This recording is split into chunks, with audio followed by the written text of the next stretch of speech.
Hey to everyone. So a lot of people liked my project. The project is about a cube and about how spheres that create the cube interact with each other. And I'm here to kind of break down the project and tell you about the materials, because the material over here might seem pretty simple, but a lot of versions and a lot of iterations were made to create the final thing that is displayed over here. So let's create a new project. I'm going to create a plain null project and I'm going to create a sphere. And you're gonna have to put it in the cloner, make around 6 by 6 by 6. I actually had 9 of them, so let's create 9. You can go lower or you can go higher, it depends on you.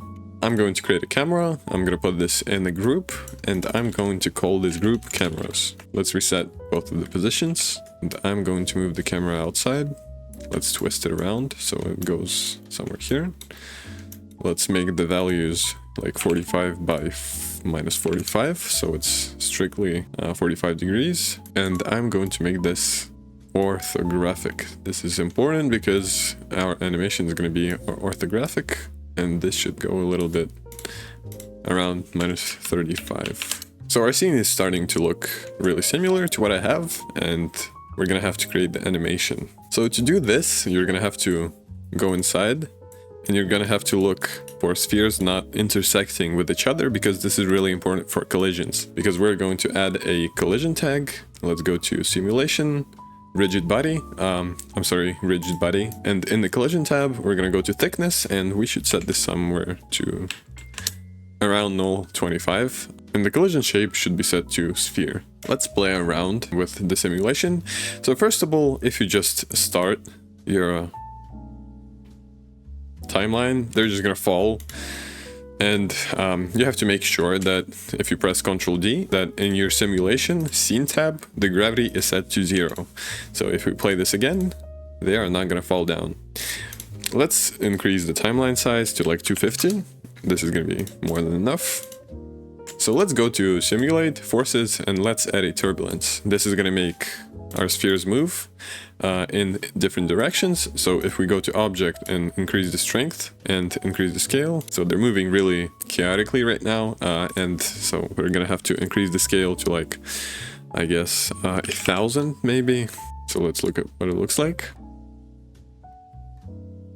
We're seeing that they're just flying away, and they don't really keep the basic shape that they had of a cube. And here comes the really interesting setting. So let's go to our rigid body, let's go to forces, and let's set follow position to something like 2, and let's set follow rotation to something like 2. We need the follow rotation, and it might seem really funny because we have spheres, but we need it for the material that we're gonna have, and the material is not really plain, it has some texture on it. So this is why we need the follow rotation. And as you see right now, we're kind of going inside the spheres, and this is because our camera is not actually far enough from the cube. So let's move the Z and let's move the X to move it a little bit further from the spheres. So let's look at the animation right now, and we're seeing that it's actually not affecting it enough. So let's lower down the follow position and follow rotation, and let's increase the turbulence to something like 350. This is still not enough. We gotta move it a little bit higher. Let's go to 600, really 700. Let's look at it. So it's starting to look interesting. We can decrease the size to 500. It is looking kind of nasty, but it doesn't really matter right now because we're still gonna limit it with a field. So how do we limit this with the field? I will just add a actual spherical field to this. We can turn off the rigid body tag so it doesn't really lag. So let's disable it for now, and let's look at our spherical field. So we're gonna increase it in size, and let's set it somewhere over here. I'm gonna press the animation button so it animates all of its coordinates, and somewhere to frame 20, well actually 35, I'm going to move this somewhere here. Let's set the keyframe over here. Let's move it to 72. I'm gonna place it over here. Set the keyframe, move it to 120. Set it somewhere here. Set a keyframe, And let's move it all the way back over here and set a keyframe. We can limit this to 220 for now. And let's turn on the tag. Let's look at the animation. So you see it's reacting with the field right now, and the only problem is that it's really fast and we don't really seem to see the turbulence. So let's duplicate the keyframes so the sphere stays for a little bit longer. Something like this, and we can duplicate the second one, the third one, and the fifth one. Well, the fifth one we don't need to duplicate. I'm going to go to our spreadsheet, and I'm going to increase the animation a little bit. We're just going to pull this to something like 200. I think this is going to be cool. So let's look at what it looks like. Seems pretty cool. We can increase the sphere, decrease the, well, increase the fall off. Let's look at animation.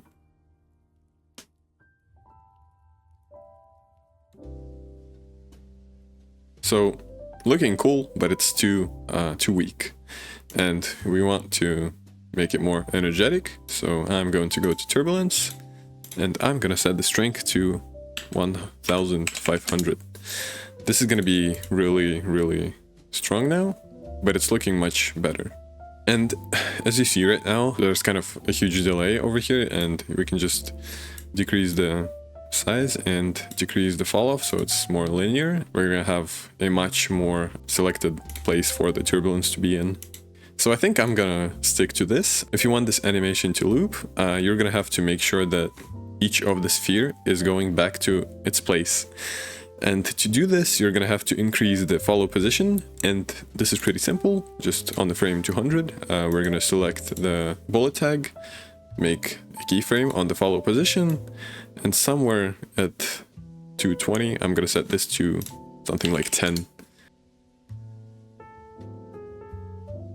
Yeah, you can set it even lower if you want it to be more smooth, or you can just separate the keyframes from each other a little bit more. Let's bake the animation, and this is going to be done by caching it out. Let's go to the cache section and just press the cache scene button. So we have done the animation part, and it's time to move to lighting and materials.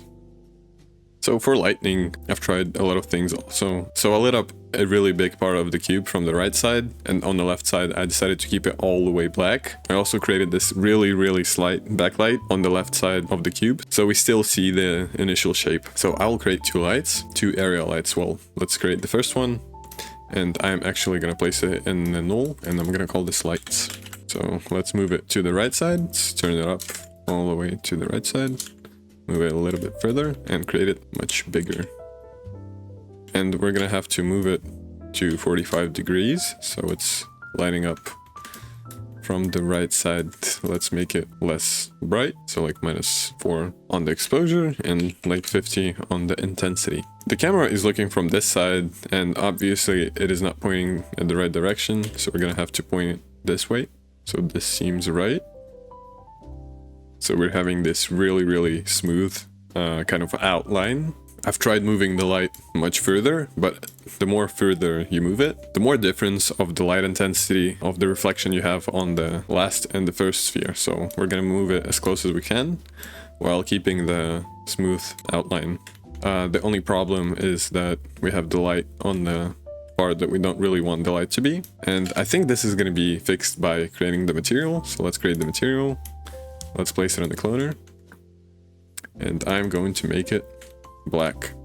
So I'm going to go to like 5%, and let's make the roughness to 0.6. As I told you, the left side completely vanishes, and we're having this really smooth, really nice outline. So to create a backlight, we're just going to duplicate the light source. We're just going to set it to a whole different location. This is going to be the back of our cube. We're gonna have to place it somewhere in between the lower part and the higher part, and I'm gonna rotate it also, so we have this kind of cool outline. We're gonna also brighten it up a little bit. I'm gonna set the exposure to 0.4, and we can make it more big on the horizontal side. So this looks cool. And we have a small problem, and this is that we're starting to see the light source coming through the other spheres. And we can partially fix this by decreasing the size of our light. So as you see, it's getting vanished, and we're having a really nice shape only with 2 light sources and pretty simple methods. So the material is probably the most complex of all of it. First of all, you have to set up the field properly, and let's call this number 1 because I like calling everything. So to get the color, I'm just going to create a plane. I'm just going to put it on the top of our turbulence. I'm going to call this color. And we're gonna drag the spherical field right into it. You're gonna have to have the color set on. This is important. Let's look at the animation. And let's click on our cloner. And this is gonna have to go inside of our cloner. And right away, you're gonna see that we're gonna have some color changes. This is exactly what we need. And the only thing that we don't need, this is the position. So uncheck this. Everything else is going to be completely fine. So let's go inside of our material and let's turn on the IPR. So we're going to select this part with Shift. Let's create a color user data. This is going to help us transfer that plain color to the material that we're going to apply to this. So we're going to have this. Let's solo this out. I'm going to go to presets, MoGraph, and let's go to color. There might have to reset the IPR. Sometimes it bugs out, but as you see, I have the color and it is transferred inside of a material. Let's get a ramp node. I'm gonna place the ramp node over here, and we're gonna have a look on the material. Over here I'm gonna duplicate it, and we're gonna put both of them in the material blender.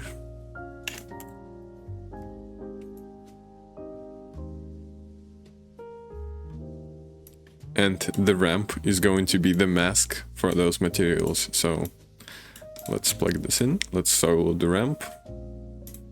And let's, just for the sake of demonstration, change the second color of the material. We've changed the wrong one. The top one is going to be our second material. Let's change it.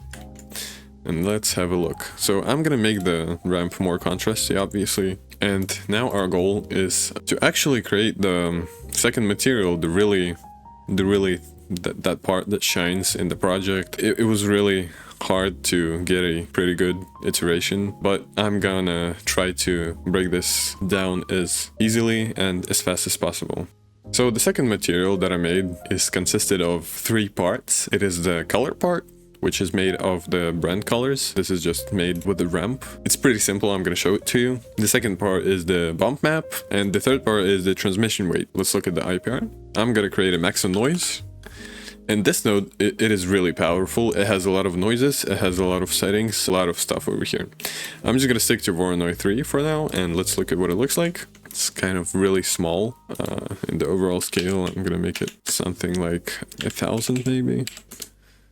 I think something like this. And you're gonna see that all of the patterns are actually the same on each single sphere. In our case, it is not really a problem because we're having a kind of turbulent stuff going on and they're kind of twisting around and it's not really visible. But if you're gonna have problems, we're just gonna solve this for you. I'm gonna place another color user data. We're gonna place it over here. Let's look at it. And over here, I'm gonna go to presets, object, and geometry ID color.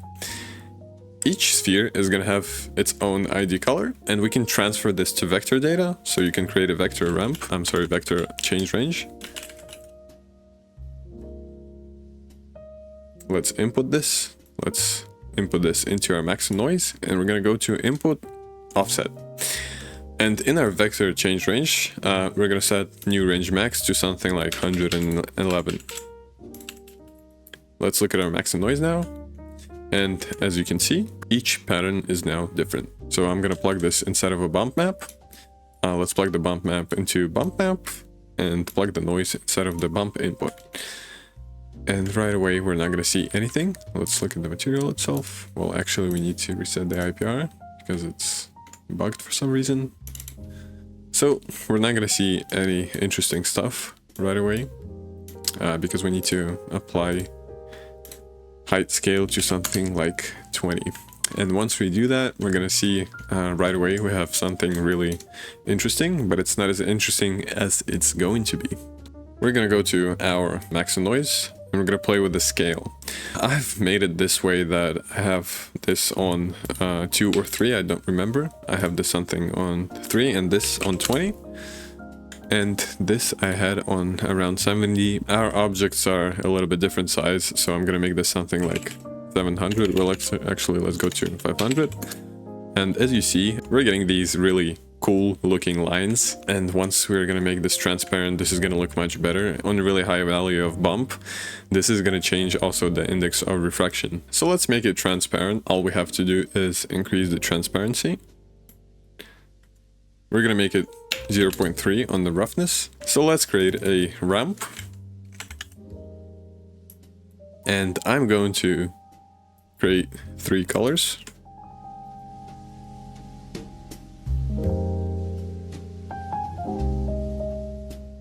So let's plug this into our transparency color, transmission color. And I'm going to create a ramp, well, I'm sorry, max and noise ramp node. I'm gonna plug this in. Let's look inside. And we're gonna have to set this source to world and increase the scale a lot, so around 6,000. Well, too much. Oh wait. And you're gonna see that we're gonna have really cool gradient stuff on the whole object. We're gonna increase this more than 6,000. I'm gonna set this to 7. Let's reset the IPR and look on this. So it's being really yellow. You can play around the max and noise seed, and you can play around the ramp. Obviously, I'm gonna have to play around a lot. This is really kind of hard to get it first try. So I'm gonna make the yellow less yellow. I'm gonna make blue less blue. I'm just gonna play around with the colors, so we can actually look at the ramp and look at where the color's at. And I think this is looking fine. We're gonna have to, as you see, we're gonna have to reset the IPR. The really important thing that made the spheres look much more volumetric is the duplicate of the sphere inside of them. And I've completely forgot about this. And I was literally kind of breaking my head for the past hour, because if I was to create a null object over here, the whole animation would break up. And I tried almost every single thing, and it turned out that all that we have to do is actually make the instance mode to multi-instance and rebake the simulation. And once that is done, we should be able to create a null object and put anything that we want inside of this. So let's move somewhere here. We're gonna create a null object, and the animation is not messed up. This is really, really helpful, because now we can actually just create a null object. Let's go inside. I'm going to add thicken to this sphere. Let's put the position to -100. Let's make the thickness much bigger. And I'm going to duplicate the sphere. I'm gonna make it smaller. So I have already created a new material. I'm going to add this to the second sphere. And let's turn on the render. As you see, nothing is actually happening. Let's make the emission stronger, something like 1. And we're having something really, really strange. Let's make the sphere much smaller. So right now, everything seems really, really bright and the color is burning. And we can fix this by going to the first material, going to the glass material, going to advanced. And we can play around with the reflections over here. Let's set them to 0. And let's slightly raise them up. So the secondary, the indirect scale, we can raise it up all the way.